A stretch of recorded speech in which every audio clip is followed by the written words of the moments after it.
제가 있는 수요 예배, 오늘부터 12주 동안 여러분 진행이 됩니다. 특별히 기도의 능력을 체험하라 라는 주제를 가지고 오늘부터 우리 12주 동안 진행이 되는데요. 오늘 첫 번째 시간, 기도 어떻게 할 것인가 라는 제목으로 함께 말씀을 나누고자 합니다. 여러분, 오늘 들어오실 때 주제가 있는 수요 예배, 우리 예배 가이드를 나눠 드렸습니다. 혹시 받지 못한 분이 계시다면 우리 교육자들이 좀 나눠주셔도 좋을 것 같고요, 또 나가시면서 받으셔도 좋을 것 같습니다. 한 장을 넘겨보시면 주제가 있는 수요 예배 순서에 대해서 나와 있고요. 1주부터 6주 동안, 6주까지는 성경에서 말하고 있는 기도에 대해서 우리가 함께 말씀을 나누게 되고요, 7주부터 나머지 12주까지 6주 동안에는 성경에서 말하고 있는 기도의 용사들에 대해서 우리가 함께 은혜를 나누고자 합니다. 여러분, 12주 동안 다니실 때에 물론 주일에도 마찬가지고요, 성경책에 여러분 잘 넣으셔서 반으로 접어도 괜찮을 것 같습니다. 성경에 좀 작으시면 반으로 접어도 좋고요, 성경에 넣으셔서 또 설교 노트로도 활용을 해주시고, 또한 매주 수요일 우리가 오실 때마다 1층 로비 입구에서 출석 스탬프 도장을 찍어 드려요. 그 날짜에 해당되는 도장을 찍어 드리는데, 우리 지난 주일에도 광고를 했지만 10주 이상 출석하시는 분에게 기념 선물을 우리가 드리기로 했습니다. 기도와 관련된 책을 기념 선물로 드리오니 여러분, 이왕이면 좀 빠지지 마시고 12주 전출이라고 하죠, 전체 출석 다 하셔서 서로 격려하시고 또 함께 참석해 주셔서 매주 은혜의 시간이 되셨으면 좋겠고요, 또 오늘 혹시 함께 나왔으면 좋겠는데 보이지 않는 성도님들이 또한 계시다면 또 전화도 드리고 또 얼굴을 함께 보셨다 기억해 주셨다가 권면해 주시고, 또 다음 주 수요일에 나오실 때에는 또 한 분씩 모시고 오면 더 큰 하나님의 은혜가 임할 줄로 믿습니다. 교회 차량도 지원이 됩니다. 우리 장만석 장로님에게 문의해 주시면 차량도 운행해 드리도록 하겠습니다. 자, 오늘 첫 번째 시간입니다. 저는 먼저 오늘 여러분에게 행복이라는 질문을 좀 드리고 싶습니다. 여러분은 행복한 인생을 원하십니까? 12주 동안은 좀 대답을 크게 해주시면 더 큰 은혜가 임할 줄로 믿습니다. 여러분, 행복을 원하십니까? 그렇죠, 행복. 저도 정말 행복을 원합니다. 그 누구보다도 행복한 삶을 원합니다. 여러분은 행복이 무엇이라고 생각하십니까? 행복이 무엇이라고 여러분은 생각을 하십니까? 각자마다 행복에 대한 그런 관점, 기준들이 각자 있으실 것입니다. 자신이 목표한 그것을 달성했을 때 나는 그것을 행복이라고 생각할 수도 있고요, 각자마다 원하는 목표 이상 관점들이 각각 다르게 있을 것입니다. 여러분, 한번 생각해 보십시오. 각자마다 행복을 위해서 내가 행복을 목표로 하는 그곳에 나만의 사다리를 탁 걸쳐 놓는 거예요. 그리고 열심히 그 행복을 위해서, 그 목표점을 위해서 나의 사다리를 한 걸음 한 걸음씩 올라가는 것입니다. 온 힘을 다해서 수많은 시간과 노력과 땀을 흘려가면서 나의 목표를, 이 행복의 목표를 이루기 위해서 사다리를 한 걸음 한 걸음 올라갑니다. 물론 중간에 떨어질 만한 위기도 있을 것이고 때로는 포기할 만한 위기도 있을 것인데 그것을 이겨나가며 사다리를 끝까지 올라갔습니다. 그리고 그곳에 도착을 했지요. 그런데 정작 그 사다리가 내가 목표라는 곳이 아니라 다른 곳에 그 사다리가 걸쳐 있다고 한번 생각해 보시기 바랍니다. 나의 목표와 엉뚱한 곳에 사다리가 걸쳐 있다고 생각해 된다면 여러분, 어떻게 되겠습니까? 우리 앞에, 우리 인생 가운데 마치 내가 엉뚱한 곳에 나의 인생의 목표의 사다리를 놓는 경우가 곧잘 있는 것을 저와 여러분은 경험해 보아서 잘 아실 거라고 생각이 듭니다.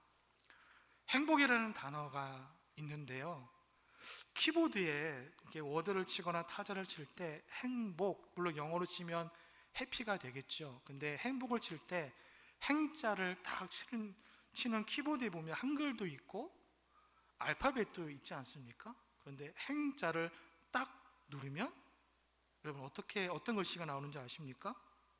행자 지, 흉, 그 다음에 아래 받침, 그리고 마지막 기역 받침이 있는데요, GOD가 된다는 거예요.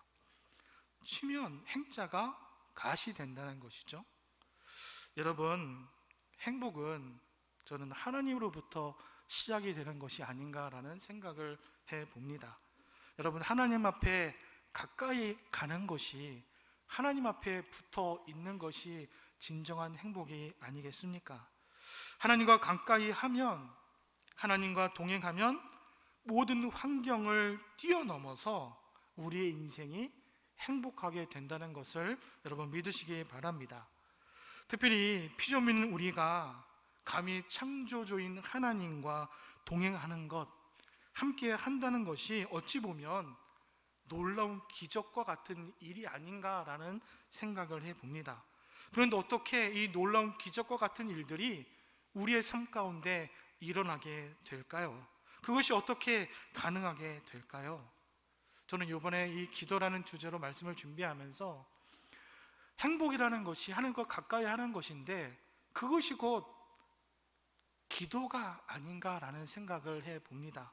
바로 기도를 통해서 그 기적과 같은 일들이 가능해진다는 것입니다.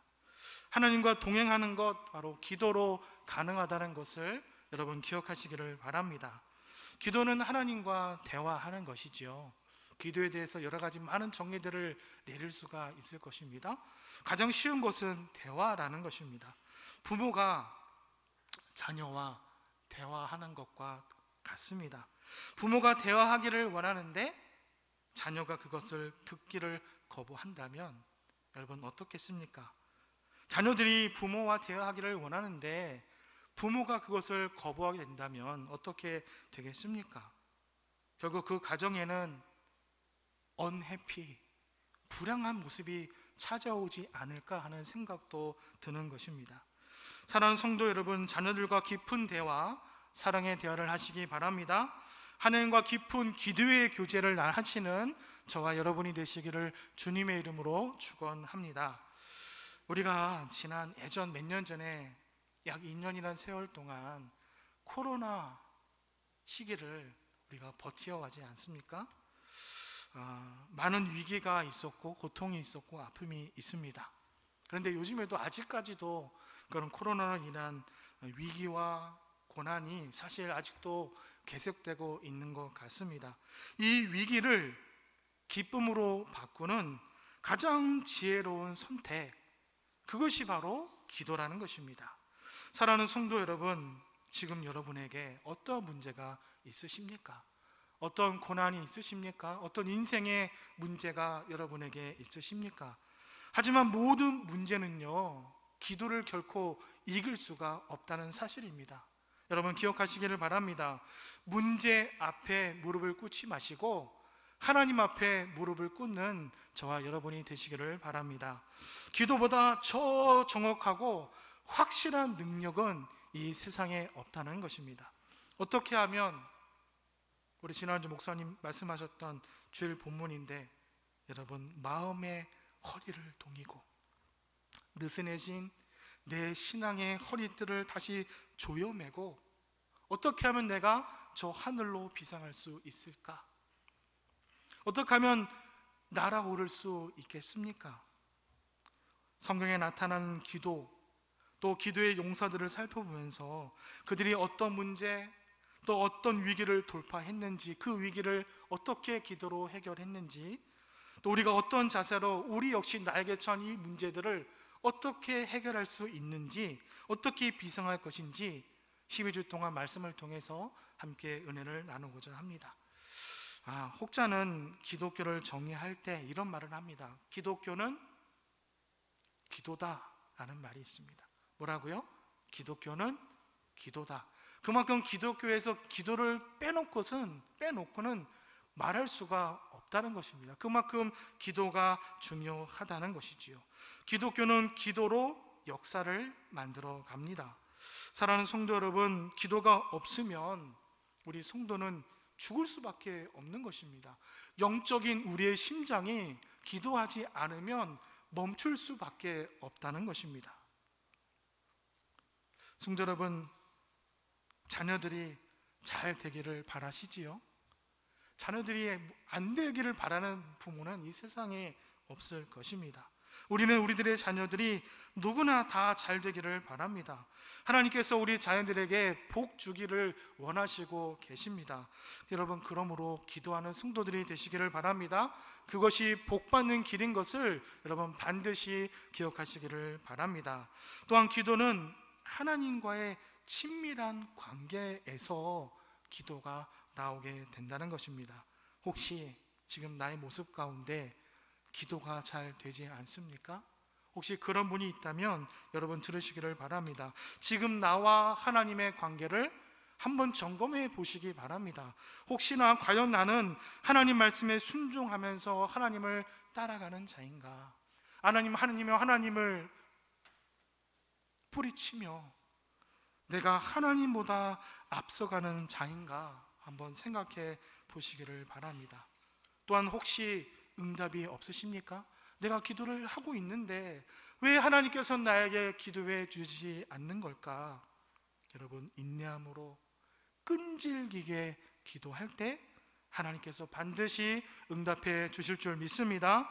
하나님께 쓰임받는 기도의 통로가 되시기를 축원합니다. 제가 물론 목사니까 기도하지요. 그런데 많은 분들이 가끔 그러시더라고요. 목사님의 자녀니까, 목사님의 아들, 딸이니까 기도도 잘 할 것이다 라고 생각을 하시는데 아니잖아요, 여러분. 제가 목사지 제 자녀들이 목사는 아니잖아요.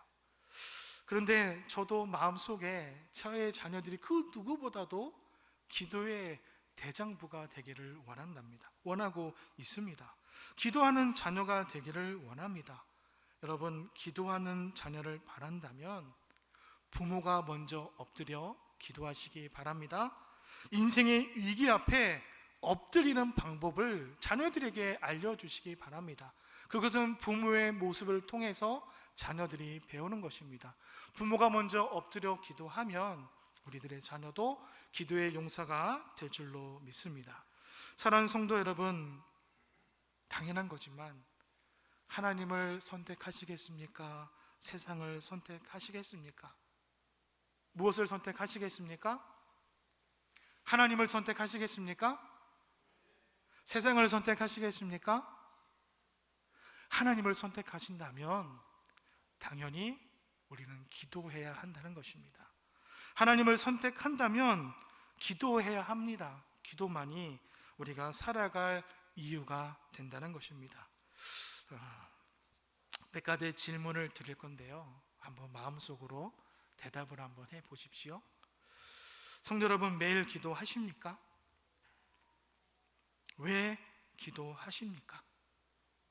하루에 얼마나 기도하십니까? 제가 목사 안수 받을 때 노회 목사님께서 겉면에 말씀해 주셨는데, 목사는 하루에 5시간, 6시간 기도해야 된다고 말씀을 해 주시더라고요. 아직까지도 그 목표를 달성하지 못하고 있는데, 여러분은 어떠하십니까? 얼마나 기도하십니까? 주로 어떠한 내용의 기도를 하십니까? 한 가지 더, 기도의 응답을 잘 받고 계십니까? 우리는 이렇듯 기도에 대해서 수많은 질문을 해 봅니다. 사실 가장 쉬운 것 같으면서도 어떻습니까? 가장 또 어렵게 느껴지는 것이 기도라고 해도 과언이 아닌 것입니다. 그리스도인이라면, 예수님을 나의 구주로 믿는 그리스도인이라면 당연히 우리는 매일매일 기도합니다. 수시로 기도합니다. 기도라는 말을 달고 사는 존재라고 해도 무방할 것입니다. 그런데 가장 많이 궁금해하는 것이 기도를 어떻게 해야 하는가? 오늘의 말씀의 제목이지요. 기도 어떻게 해야 하는가? 오늘 본문 말씀을 한번 봅시다. 본문 2절 말씀에 보니까 어떻게 말씀을 하지요? 기도를 계속하고. 한번 따라서 해볼까요? 기도를 계속하고. 여러분, 기도를 드린다는 것은 우리가 원하는 것을 하나님께 받아낸다는 의미보다 하나님은 우리를 아시는 분이라는 것을 우리가 잘 알고 있고, 또 우리를 책임지는 분이시고 우리를 인도하시는 분이라는 사실입니다. 그리고 그렇게 행하실 충만한 능력이 있으신 분이라는 것을 우리가 기도로 고백을 하는 것입니다. 우리가 기도라고 하면 사람들은 하나님께 나의 필요한 것을 간구하는 것으로 쉽게 정의를 내리지 않습니까? 우리가 뭔가 필요할 때, 뭔가 목표가 생겼을 때, 가정에 문제가 생겼을 때, 자녀의 문제가 생겼을 때, 그때 비로소 우리가 기도하게 되는 것을 보게 됩니다.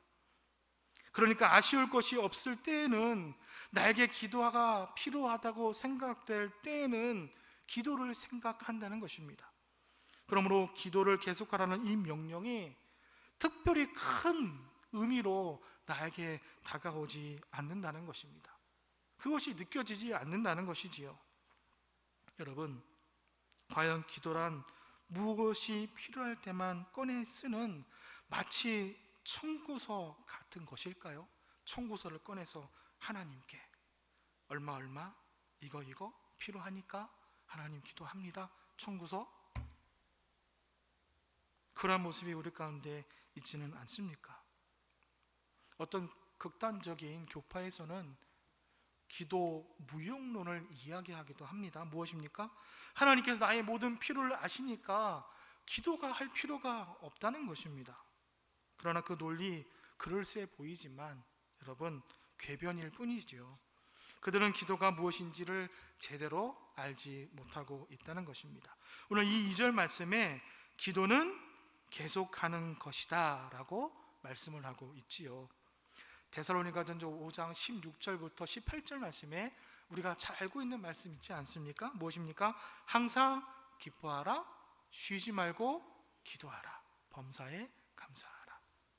쉬지 말고 기도하라, 계속 기도하라 라고 말씀합니다.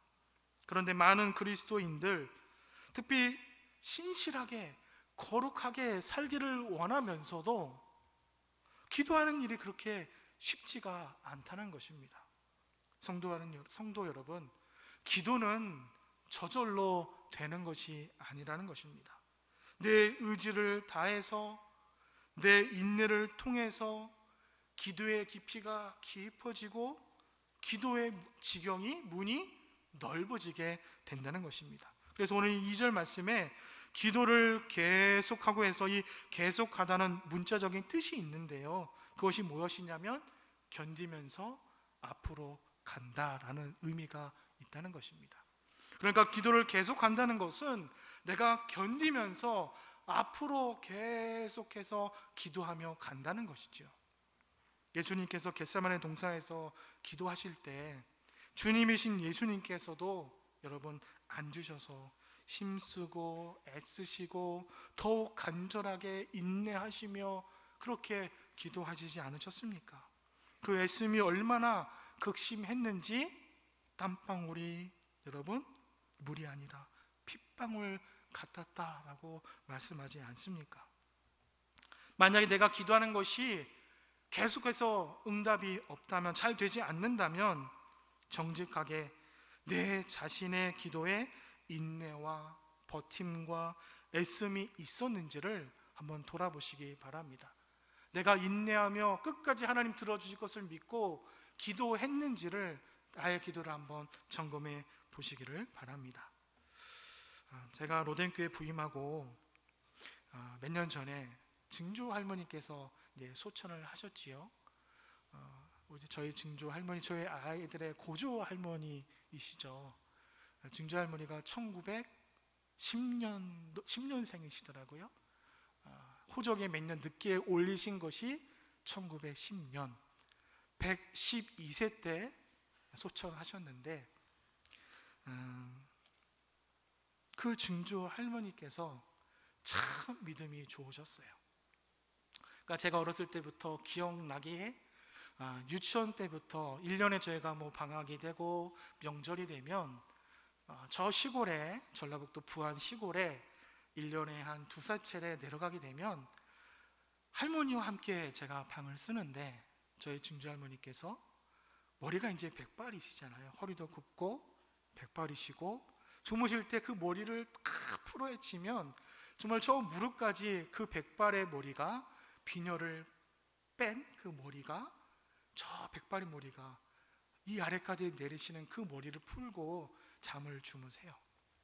그런데 아침이 되면 정말 시골은 너무너무 깜깜하지 않습니까? 전등이 없고 그냥 별빛만 반짝반짝 거리는데, 저희 증조 할머니께서 새벽이 되면 그냥 알람 시간도 아닌데 정확히 5시 전인 것 같아요. 일어나시면 찬빗으로 그 긴 머리를 저 위에서부터 아래까지 다 빗어 내리시고 다시 비녀를 꼽습니다. 그리고 하나도 모르는 그 글자 까막 눈임에도 불구하고 성경책에 손을 다 품고 기도하시는 모습이 아직도 제 안에 선하게 기억이 납니다. 저를 갈 때마다 항상 똑같은 간증, 똑같은 예수님 이야기, 하나님 어떻게 예수님을 믿고 어떠한 신앙을 하고 은혜가 내가 너를 위해서 이렇게 기도한단다. 수십 년 제가 청년이 되고 결혼해서 제가 아이를 낳아도 저희 증조할머니께서 그렇게 변함없이 똑같은 간증, 똑같은 기도 제목으로 그렇게 평생토록 기도하셨던 모습이 기억이 납니다. 하나님께서 정말 우리 할머니를 사랑하셨구나, 사랑하시는 거라를 느낄 수가 있었어요. 그런데 더 중요한 것은요, 나이가 들고 저도 머리가 커지고 생각해 보니까 우리 증조할머니의 삶이 참 슬프고 애달팠구나, 우리 할머니가 참 인내하셨구나, 그 많은 고통을 이겨내시고 사셨구나. 사실은 저희 증조할머니께서 증조 할아버지의 본 부인이 아니셨어요. 그러니까 본 부인이 아이를 낳지 못해서 들어오신 둘째 부인이었던 것이죠. 아이를 낳았음에도 불구하고 본 부인에게, 또 당시 얼마나 두 번째 아내로 들어갔으니 얼마나 많은 손짓과 수모와 사건들이 있었겠습니까? 할머니 인생에 얼마나 많은 그 아픔과 슬픔과 고난이 있었을까요? 그렇게 저희 증조할머니께서 예수를 믿고 인내하시고 감사하며 또 손자녀들을 위해서, 저희 집에 있는 두 아이들 고손주까지 돌아가실 때까지 그 믿음과 기도를 놓지 않으셨습니다. 사랑하는 성도 여러분, 저와 여러분도 계속해서 하나님 부르실 그때까지 인내하며 끊임없이 이 땅 가운데 기도하시기를 주님의 이름으로 축원합니다. 자, 둘째로 2절 말씀에 또 계속해서 기도에 또 감사함으로 깨어 있으라 라고 이야기를 합니다. 기도에 감사함으로 깨어 있으라. 헬라어는요, 헬라 성경에 보면 여러분 깨어 있으라가 먼저 시작이 되거든요. 이 미혹된 세상에서 성도가 어떻게 여러분 깨어 있을 수가 있을까요? 그것이 바로 기도 안에 깨어 있으라는 것입니다. 그리고 기도할 때 감사함으로 기도하라고 말씀하고 있는 것이지요. 그러니까 감사나 기도라는 것이요, 지금 내 상황이 어떠해서 감사할 내용들이 너무나 많고 이것도 잘 되고 저것도 잘 되고 모든 일이 통통하게 잘 되니까 그때 내가 감사와 기도하는 것이 아니라는 것입니다. 사랑하는 성도 여러분, 요나는, 우리가 잘 알고 있는 요나는 절망 속에서 하나님 앞에 감사하며 결단하는 기도를 드렸습니다. 요나의 기도에 특별함이 있었다는 것이지요. 이 절망의 순간에 하나님 제 목숨을 좀 살려주세요라고 기도한 것이 아니라 그보다 먼저 하나님을 인정했습니다. 하나님을 바라봤습니다. 그리고 하나님께 감사하며 먼저 기도하며 감사 기도로 나아갔다는 것입니다. 그 기도를 통해 하나님께서 역사하시고 요나의 생명을 살려주신 줄을 믿습니다. 여러분, 놀랍지 않습니까? 이처럼 이 처참한 순간에 어떻게 하나님, 내 목숨이 달려 있는데 내 목숨을 요구하기보다 하나님 앞에 감사의 기도를 할 수 있을까요? 우리가 언제 어떻게 감사 기도를 해야 하는지를 정확하게 보여주고 있다는 것입니다. 사랑하는 성도 여러분, 기도의 개념을 바꾸시기 바랍니다. 기도는 감사함으로 하는 것입니다. 기도는 살아계신 하나님께 희망과 감사가 넘치는 기도를 올려드리는 것입니다. 기도는 무엇이 필요할 때만 내가 꺼내서 사용하는 수단이 결코 아니라는 것입니다. 기도는 하나님과 나의 관계를 생생하게 이어주는 축복의 통로인 것을 믿으시기 바랍니다. 우리는 기도를 통해서 하나님과 교제합니다. 하나님의 임재를 체험합니다. 나의 영혼을 늘 깨어있게 하는 강력한 수단이 바로 기도라는 사실을 여러분 잊지 마시기 바랍니다. 그러므로 감사함으로 깨어 기도하시기 바랍니다. 내가 건강한 것에 감사하고 매일 먹을 수 있는 양식 주심에 감사하고, 여러분 올 여름 참 유난히도 무덥지 않았습니까? 무더위가 떠나게 하시니 또한 감사하고, 시원한 가을이 또한 찾아오게 하시니 감사하고, 푸른 하늘 밝은 햇빛 주시니 너무너무 감사하다는 것입니다. 우리의 신앙생활에서 하나님 앞에 감사를 드린다는 것은요, 우리가 원하는 것을 받았다는 것만 뜻하는 것이 아니라는 것입니다. 그것은 굉장히 작은 일부분에 불과한 것입니다.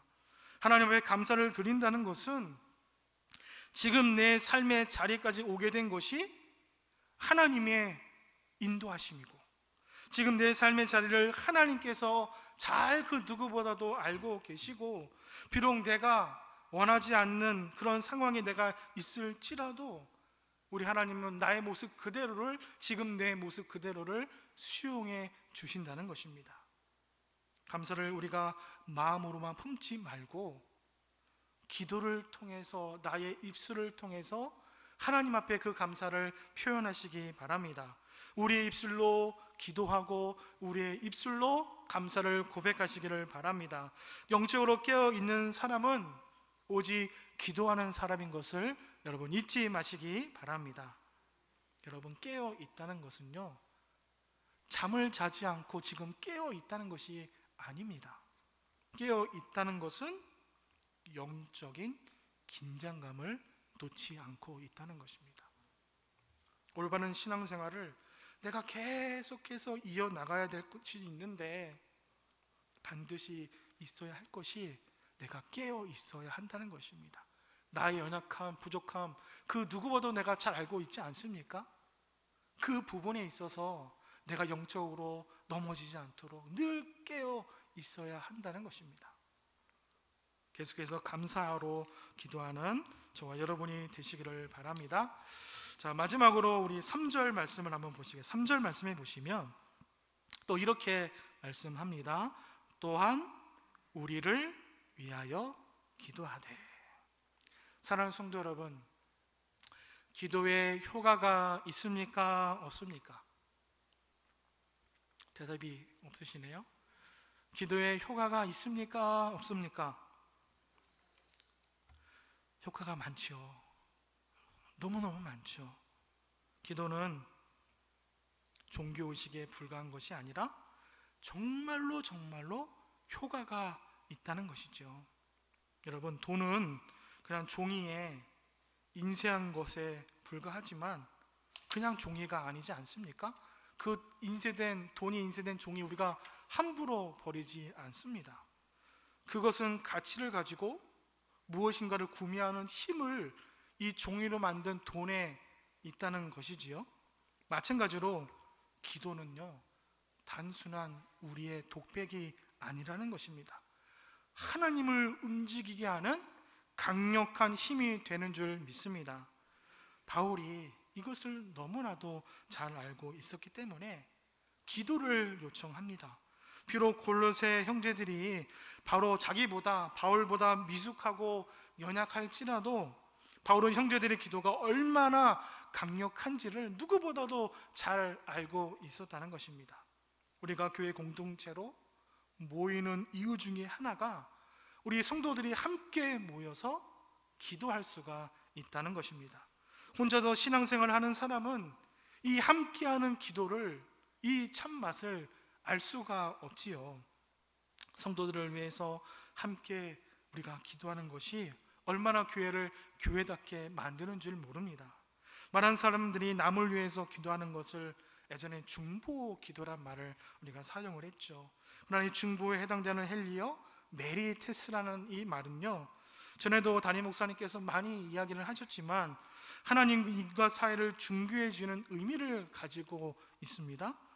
오직 예수님께만 이 중보라는 말을 우리가 붙일 수 있다는 것이지요. 그러므로 우리가 성도님들이 기도할 때 합심 기도라는 말을 쓰는 것이 오히려 더 좋겠다고 생각이 듭니다. 우리 성도들을 위해서 우리가 함께 합심 기도하는 것이 참으로 귀하고 선하다는 것입니다. 내 기도가 이렇게 산더미처럼 많이 있는데 내가 어떻게 다른 성도들을 위해서 기도할 수 있느냐, 그런 생각을 할 수도 있습니다.